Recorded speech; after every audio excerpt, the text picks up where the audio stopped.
जिन्ना को मार देता भगवान बन जाता कंट्री में। दाऊद इब्राहिम मिल जाए तो हम उसके एक पैर पे पैर रख को खींच दें। एक भी आदमी इस मुल्क में नहीं मारा गया। ईश्वर अल्लाह तेरे नाम, इनको बुद्धि दे भगवान। ये गांधी की टीआरपी क्यों बढ़ा रहे हो? अरे भारी भीड़, कोई नहीं बचा सकता था भगत सिंह को। आपने कभी सोचा हम इस आदमी की क्यों इज्जत करते हैं? अगर इन लोगों को हिंदुस्तान का इतिहास सितारों से खाली नहीं है, और ऐसे ऐसे सितारे हैं जिन्होंने न सिर्फ इस देश, इस समाज, बल्कि पूरी मानवता को एक नई दिशा दी। उन्होंने अपने कामों से, अपने विचारों से लगभग सभी जागृत मानसिकताओं को प्रभावित किया। Awakened mentality, awakened mentality. सबको तो प्रभावित नहीं कर पाए। उनके साथ एक प्रॉब्लम है, ऐसे लोगों के साथ एक प्रॉब्लम है कि वो सिर्फ जागृत मानसिकताओं को प्रभावित कर सकते हैं। बुद्ध, महावीर, दादू, नानक, रैदास, गांधी, भगत सिंह, सुभाष चंद्र बोस और न जाने कितने सारे लोग। और अंबेडकर एक ऐसे व्यक्तित्व हैं, अंबेडकर, गांधी, ये सब ऐसे व्यक्तित्व हैं कि इन पर सुनकर राय ना बनाएं। अगर इन लोगों पर सुनकर आपने राय बनाई, जैसे मैं एक बड़ा छोटा सा एग्जांपल आपको देता हूं। गांधी को इतना गाली देते इस देश में इतना लोग गाली देते, इतना। पर सर जब आप उस आदमी को पढ़ेंगे ना और समझेंगे, आज 2022 भारत एक राष्ट्र है। 1922 भारत राष्ट्र था ही नहीं। आज 2022 भारत एक राष्ट्र है, सशक्त राष्ट्र है। दुनिया में एक हस्ती है इस देश की, लेकिन राष्ट्र के नाम पर आज भी लोगों को इकट्ठा करना मुश्किल है। आज जाति के नाम पर लोगों को इकट्ठा करना आसान है, धर्म के नाम पर लोगों को इकट्ठा करना आसान है, क्षेत्र के नाम पर इकट्ठा करना आसान है। 1920 का भारत, 2022 का भारत, भारत एक राष्ट्र है, सशक्त राष्ट्र है। और आज भारत के लोगों को नेशन के आधार पर एकत्र करना मुश्किल है। और 1920 में राष्ट्र था ही नहीं। मैंने कहा ना, आज आप लोगों को जाति के नाम पे इकट्ठा कर लेंगे, आज आप लोगों को धर्म के नाम पे इकट्ठा कर लेंगे, क्षेत्र के नाम पे इकट्ठा कर लेंगे, लेकिन राष्ट्र के नाम पर। और जब उस आदमी ने नॉन कोऑपरेशन मूवमेंट शुरू किया, अरे भारी भीड़। उस बैकग्राउंड में जब अंग्रेजों ने जलियांवाला बाग नरसंहार किया था, उस बैकग्राउंड में आप सोचो सर, बिना राष्ट्रवाद की धारणा के लोगों को बाहर बुलाना कितनी बड़ी उपलब्धि रही होगी इस व्यक्ति की। सर वो आम बात नहीं है। इसलिए मैं आप सभी लोगों से इस देश में निवेदन करता हूं, खासकर अपने युवा मित्रों से निवेदन करता हूं, बहुत जल्दी भावुक हो जाते हैं। व्हाट्सएप यूनिवर्सिटी से दूर रहें, फेसबुक यूनिवर्सिटी से दूर रहें, इन सब यूनिवर्सिटियों से दूर रहें। मैं आज बहुत ज्यादा समय तो आप लोगों का नहीं लूंगा, लेकिन मैं सीरीज बनाऊंगा। मैंने ये प्लान बना लिया है कि भारत की जितनी भी महान हस्तियां हैं, पहले भारत से ही शुरू करूंगा, उन पे मैं एक सीरीज बनाऊंगा। अंबेडकर, गांधी, भगत सिंह, सुभाष चंद्र बोस, पूरी सीरीज।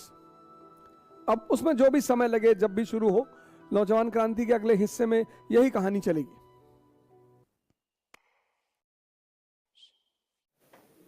नाथूराम गोडसे को मारना ही था, जिन्ना को मार दिया होता। जिन्ना को मार देता भगवान बन जाता कंट्री में, क्योंकि जिन्ना के बाद दूसरा कोई मुस्लिम लीडर उस मूवमेंट को चलाने वाला था ही नहीं। पाकिस्तान बनता ही नहीं। वो सुबह नहीं, वो भगत सिंह को गांधी जी की वजह से लटकाया गया ना, मारेंगे ना। भगत सिंह को गांधी जी की वजह से लटकाया गया, प्रोटेस्ट किया, लेटर लिखा अरविंद गांधी जी, कोई नहीं बचा सकता था भगत सिंह को। इस देश के पूंजीपतियों ने लटकाया उस आदमी को। 1927 फिक्की पुरुषोत्तम दास ठाकुर। 1929 में डिप्रेशन हो गया, वो आदमी बन रहा था लेनिन दूसरा ये एशिया में।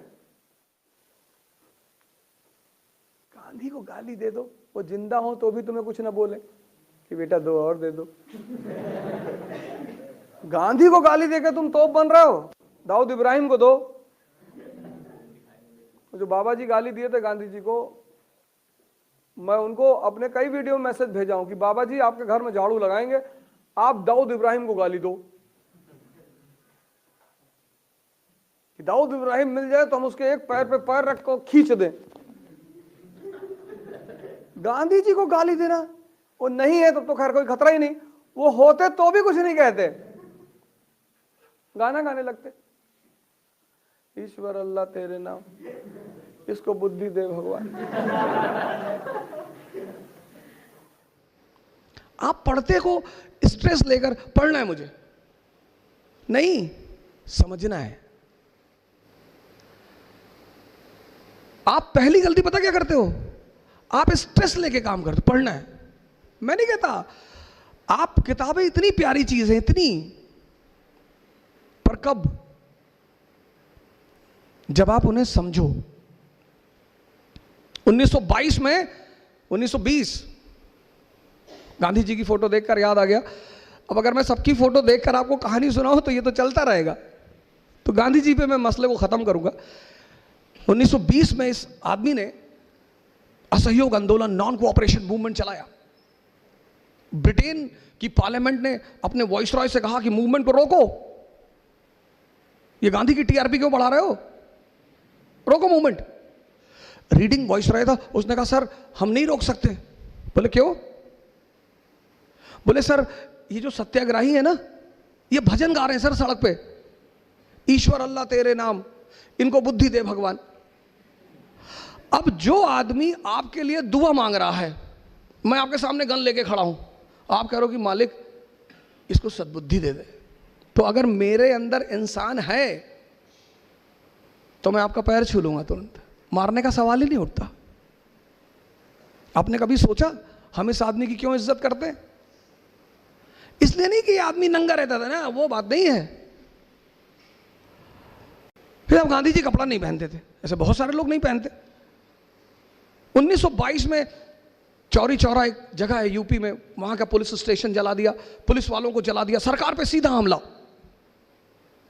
सरकार ने कहा मारेंगे इन लोगों को, खूब मारेंगे। वही घटना, सेम वही घटना 2010 में हुई। आदरणीय बाबा रामदेव रामलीला ग्राउंड में करप्शन के खिलाफ लड़ाई लड़ रहे थे। India against corruption, very good, बहुत अच्छा, आपको लड़ो, आपको हक है, आप हिंदुस्तान के नागरिक हो, डेमोक्रेसी है, आप लड़ो। सरकार ने उन्हें आदेश दिया कि 12 बजे के बाद रामलीला ग्राउंड छोड़ देना। अब सरकार,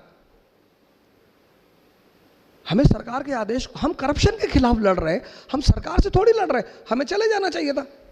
पर बाबा वो बात नहीं समझ पाए। आगे क्या हुआ कहने की जरूरत ही नहीं। लेकिन 1922 में उस आदमी को यह बात समझ में आई, उसने मूवमेंट को रोक दिया। उसे पता था मुट्ठी भर लोग हैं, मुट्ठी भर, सरकार बहुत मारेगी, इनको इतना मारेगी कि ये दोबारा आंदोलन पर आएंगे नहीं। तो जैसे ही चौरी चौरा का कांड हुआ, गांधी स्टॉप्स द मूवमेंट, खत्म कर दिया मूवमेंट। कहा I don't have faith in violence, मुझे हिंसा में विश्वास नहीं है। अरे सरकार ने कहा एक हफ्ता रख लो, बोले हाँ ही नहीं। एक भी आदमी इस मुल्क में नहीं मारा गया, महान है वो आदमी। किसी का विरोध करो और वो तुम्हें मार ना पाए। मैसेज पढ़ो किसके लिए?